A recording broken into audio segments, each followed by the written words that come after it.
Hey guys, this Bible blog 10 is over John 15, 1 through 17, and then Acts 10, 1 through 48. And so the thing that I found about God was that He gives life.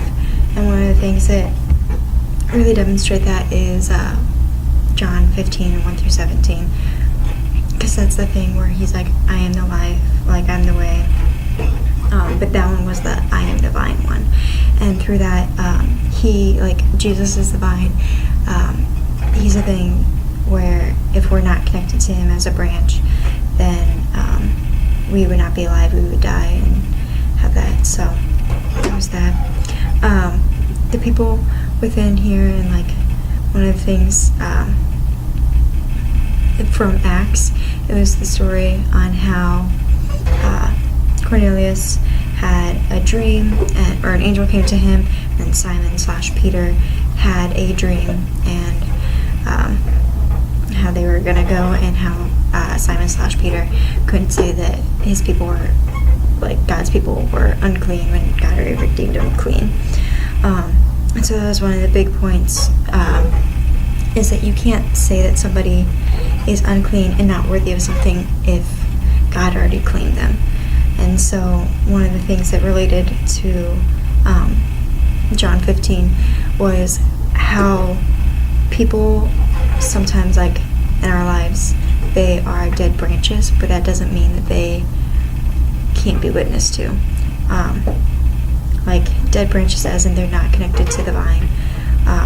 They're just hanging there and sucking the life out of us. And they, and sometimes like people need to be cut out of our lives. And an illustration used is like a gardener has to cut the leaves that aren't growing any fruit off so that the vines that are growing fruit and the branches that are growing fruit gets more nutrition.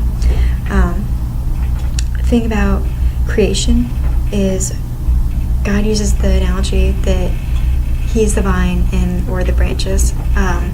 From that, like, I think of like a garden, of course, and I think, wow, somebody needs to tend to the garden. Creation needs to be tended to. Even in the beginning, like, God made Adam and Eve, and they tended to the land, and Cain and Abel, the land and the animals. And so creation's always to be tended to, and that's supposed to be reflecting off of us, and we're supposed to be tended to by God. And then our life purpose is to grow fruit and obey basically what God says.